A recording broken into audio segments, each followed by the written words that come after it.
The absolute audacity of capitalism.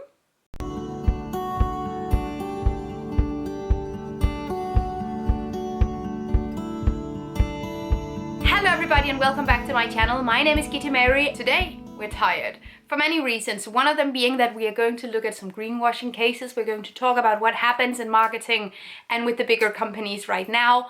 And we're going to go through some different industries. I have something fashion related and I have some fast food, some beverage related. Honestly, today I don't even have the proper energy to actually work with this without being super angry, which is okay. It's fine. Honestly, it's the proper energy for this sort of.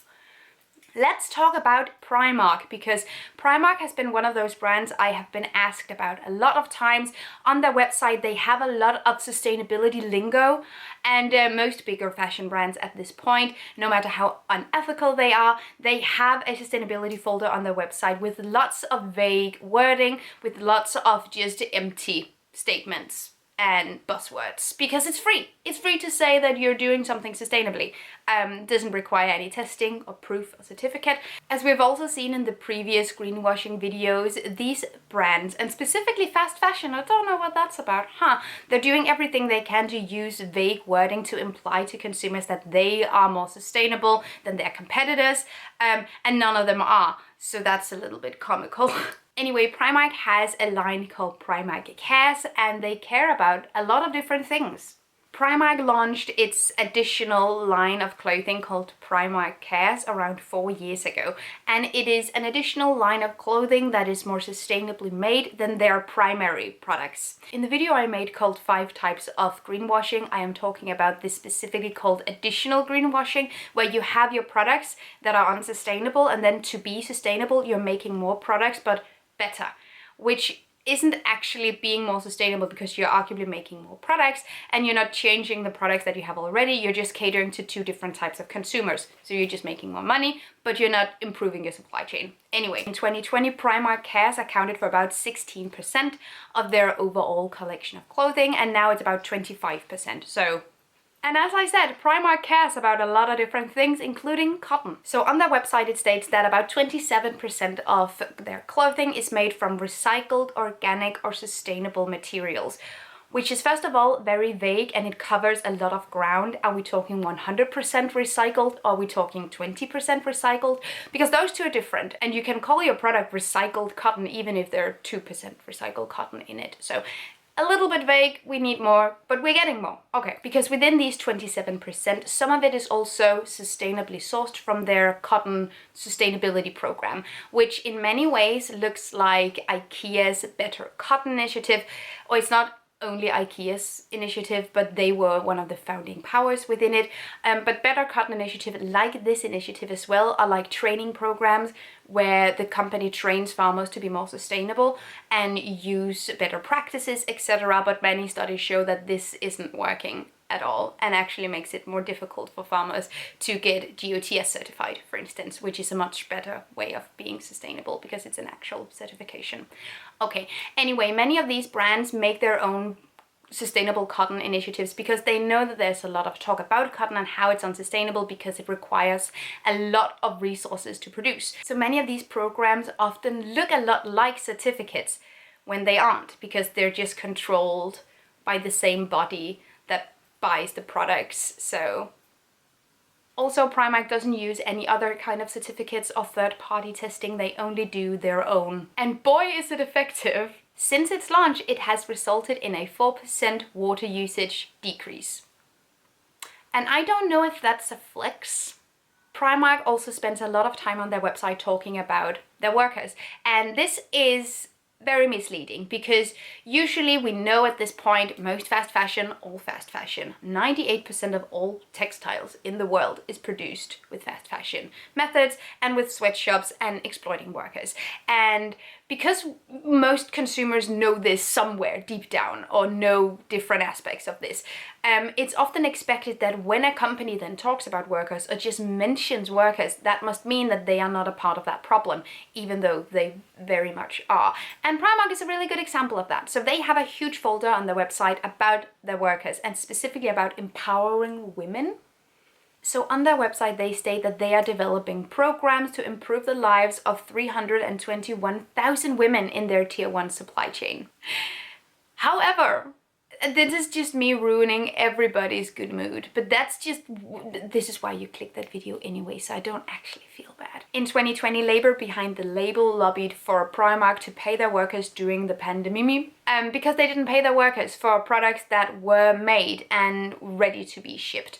And Primark actually ended up paying their workers what they owed. After agreeing to pay, Primark opened a fund to help garment workers in 7 countries. However, there's no concrete information about where that money ended up or who got paid. Overall, Primark is a really great example of how a big company can adopt the language of transparency without really being transparent. It simply just does not fit with the fact that you can buy a dress on Primark's website for £6. When clothes are that cheap, people are being exploited in the supply chain. Now moving on to basically a household name in this series at this point, but H&M is once again doing things, and it's fun because it keeps getting worse and worse. So H&M is collaborating with Peta on a collection of all vegan, as they put it on their website, totally vegan clothes. They're being very young and hip about it, and it's called Coexist. And I could go into lengths about why I don't necessarily like Peta's work all that lot. I have a certification guide where I talk about the Peta approved label and just generally what Peta is doing, but it hasn't all been success stories. And this is a really good example of how just because something is vegan doesn't mean that it's sustainable or that it's ethical whatsoever. But when veganism is interpreted through the lens of capitalism or through the lens of a big fast fashion corporation who needs to make billions and billions of dollars, it is watered down to how can we profit off of this, which wasn't really the intention to begin with, I guess. It isn't really the foundation of the movement. It seems like I'm just being really mean without explaining why H&M isn't sustainable or ethical, but that is because I've been over it in every other video about them. Every other greenwashing video I go into way more detail, so check those out if you want to know more about H&M, or the fast fashion impact video as well. Now I want to talk about Shein. Shein? Shein? I thought I knew exactly how to pronounce it, but then I've seen tons of other pronunciations. Anyway, you probably know it. If you've been on YouTube, Instagram, TikTok, you will know this brand as having the most ridiculously cheaply priced items. Out of all the fast fashion, this is the super 100 level boss of fast fashion. So I would be very surprised if some people thought that they were sustainable or ethical at all. They have a campaign called Shein Cares, which is fun. This is how they describe their campaign on their website. For a limited time, we're creating products for your safety and well-being. This is what it sounds like when a supervillain has to convince someone that they have a soft side. This is exactly what they would do. For a limited time only, I won't kill you. This is... I'm sorry, this is hilarious. Anyway, this isn't really about sustainability, but because we not only talk about the environmental impact, but we also talk about the social impact on workers' rights and human exploitation, I thought this was really interesting as well. Infuriating. Okay, what they're doing is that they've created a campaign where they, for a limited time, are creating face masks. The problem with these masks, however, is that they are so cheap. They are so ridiculously cheap. Less than $1 for a textile mask. This isn't even enough money to cover the material costs. So somewhere down the line, someone is definitely not getting paid. And that creates a really sharp contrast to their campaign, which is that they care, but not about their own workers whatsoever. But they care about, who do you care about? They care about the people who spend money on their website. I got it, I know. Also on their website, right above their "We care about you" campaign, there is a New Year's sale banner when I looked at the website, where the sale starts at $2 for clothing, actual clothing pieces. super villain energy. Just super villain energy. Never buy from this company. I know that not everyone can phase out all fast fashion completely and all the time. That is inherently a privilege, and there are some accessibility issues of sustainable fashion. There are sizing issues with sustainable fashion. Not everyone can thrift shop, etc. There are so many reasons as to why someone can't phase it out completely, but just reduce consumption to the necessities. That is completely valid. I won't shame anyone for just buying the necessities that they need in the only way that is available to them, obviously. But the bare minimum is to not shop at this website. Just anywhere else, honestly. Now we're moving a little bit away from fashion. I feel like we've bashed that industry quite enough. Honestly, never enough. We can keep going. But I want to talk about Coca-Cola as well. The 411, Coca-Cola has made a plant-based bottle, and as they describe it in their own post, the bottle is plant-based, made from plant-based plastic, excluding the cap and the label. This is a part of Coca-Cola's World Without Waste campaign, and this is how they're describing the effort. At Coca-Cola, we're decarbonizing our packaging to include more recycled and more renewable content while creating a circular economy for our packaging so that it gets collected and recycled. This innovation supports the World Without Waste vision, specifically the recent announced target to use 3 million fewer tons of virgin plastic from oil-based sources by 2025. A limited run of approximately 900 of the prototype plant-based bottles have been produced. This is not me altering the text, this is literally what it says. So we have different words thrown in. We have decarbonizing, which is doing some work there. We have circular economy, which is there also doing some work. We have some ambition about collecting and recycling, and also there is an overall target of reducing the use of virgin plastic used by Coca-Cola. It's estimated that they use around 3 million tons of virgin plastic a year, so their goal for 2025 is to reduce their plastic consumption with what they would have used in a year. Okay, and they are achieving this by creating a plant-based plastic bottle, and so far they've created 900 of them. Now that we have established that Coca-Cola is indeed a climate hero, would you be interested in hearing some fun facts about Coca-Cola Company? For the 4th year in a row, they have been announced the biggest plastic polluter in the world. PepsiCo is number 2, by the way. For the 4th year in a row, but at least they have those 900 plant-based bottles. Coca-Cola also creates about 3 million tons of plastic waste a year, which is about 200,000 plastic bottles a minute. Do you see why a boycott would be beneficial? And even more so political action, honestly, specifically political action here. But let's also talk about if plant-based plastic is better. I actually have an entire impact video, about bioplastic and plant-based plastic. So the thing is, even though it sounds really good, it's something that's used very often with bigger companies and in marketing. It's actually, in many cases, more impactful, because at this point we have spent decades establishing recycling facilities and recycling systems for plastic, because plastic has been around for a long time. Bioplastic is a rather new material, and as such we don't have facilities to recycle it anywhere. So what I'm hoping to see here, if they want to collect and recycle, that Coca-Cola puts some of their billions into making these recycling facilities available to people, because at this point they aren't. Most bioplastic is going to end either in landfill or in waste to energy incinerator plants, even though the packaging might state that it's recyclable. But if there aren't any facilities available to use the technology to recycle it, it's not going to be recycled. And that is what happens with the majority of bioplastic today. And when bioplastic isn't recycled and treated in the way that is the most ideal for it, it acts completely like normal plastic. It takes just as long to biodegrade, it releases microplastic, it has all the same problems and issues as normal plastic does. One of the major differences between petroleum-based plastic and bioplastic is that petroleum-based plastic has a higher impact when it's produced, because it's based on oil, petroleum, and bioplastic isn't. Sometimes it isn't. Sometimes it's also a 50-50 with petroleum-based plastic and bioplastic, which is even worse. And that is also kind of what Coca-Cola is doing, because not the entire packaging is made from plant-based plastic. One of the best things we can do at this point is to just not support the bigger corporations, Coca-Cola, PepsiCo, etc., and support more local sustainable brands. Okay, we're moving kind of away from Coca-Cola, but they're still somehow involved in this. But I really want to talk about fast food and specifically vegan options at fast food restaurants. This has been around for a while, but I think it was this week or this month, recently anyway, UK McDonald's has launched their vegan McPlant. It was on trial here in Denmark during the summer, and I know it's available in different places. Burger King also has the Rebel Whopper in Denmark, and I'm sure in other locations as well. You can also see this with other chains. We have vegan KFC, etc.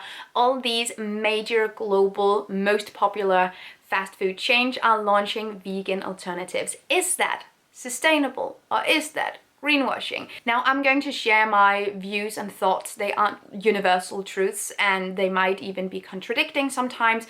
I don't have the one right answer, but I would love to hear from you and where you land on this, if this is something that you support or if this is something you stay away from. Now, there are many different layers to this, and I feel like I should preface this by saying that I am in no way, shape, or form against unhealthy fast food that's vegan.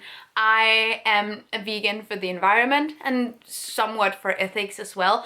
This is just me saying there's no part of the health argument that sort of inspired me to go vegan. So I am all there for vegan burgers and vegan hot dogs. I also frequently eat substitute meats, etc. I completely understand if you want to be a whole food vegan and you don't want to use those things, that's also completely fine.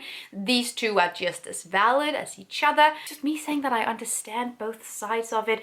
But in terms of these big corporations having vegan products, in addition to their normal products, obviously falls under the category of additional greenwashing and should be criticized in the same way as when H&M or Primark makes an additional line of more sustainable clothing but then refuses to change their primary products. In the same way, when a big fast food corporation makes a vegan burger, obviously that is also just an addition, and I have yet to see any of these companies and change actually substitute something permanently within their selection of food. So obviously that falls under the same category of additional greenwashing. I also feel like McDonald's, KFC, Burger King having vegan products is what people mean when they refer to white vegan capitalism. That is exactly that. Whenever I see or hear the arguments that veganism is expensive or inaccessible to a lot of people, veganism involves a lot of substitutes, and veganism isn't necessarily healthy or more sustainable, that is what they mean by that. It's so important to stress that veganism is so much more than that, that indigenous communities and different communities of color have been using the plant-based cuisines and opportunities for a long time, long before substitute meats were even a thing. Just want to get that out of the way as well. Have I tasted these substitutes from these fast food restaurants? Yes, I have. When McDonald's launched their McVegan in the summer, I tried that. I have also tried the Rebel Whopper. I am simply a way too curious burger-loving person to not do that. But do I think it's a sustainable product? No, I don't think so. I think we run into the same issue, as I said, with fast fashion, where you get a vegan product to get a hold of customers that has otherwise left you. And the money that you make from the vegan options aren't going into turning more things vegan or aren't going into making more things in your supply chain more ethical, more sustainable. It doesn't go into substituting different products to vegan products. The money they make from their vegan burgers goes straight into the overall company, which still more heavily relies on animal products. And that is of course inherently a problem. I would therefore always advise people to go for completely vegan restaurants and change, if that is possible, to make something yourself, and generally to support businesses where veganism is a much higher priority. And that often includes supporting more independent businesses than big global corporations. That being said, you can definitely also make the argument that with bigger corporations including vegan options, that is normalizing trying a vegan thing once in a while. That is normalizing going plant-based a couple of times a week. At this point, for many people, buying a plant-based meal of any kind isn't normal. But when bigger corporation included, it will start to become normal. That is a development that takes so much time. There's so much culture related to food, and our habits when it comes to food are really hard to change. So obviously this is not something that happens overnight. This is not a universal truth. This is just me sort of sharing my thoughts on this in general, and it's a really difficult subject. Overall, I am somewhat for and a lot against, but still somewhat for. Does that make sense? I am overall for the idea of vegan fast food because your girl loves a burger, but I would any day support a small business before supporting the big corporations and change. But sometimes that's not possible, and I completely get that as well.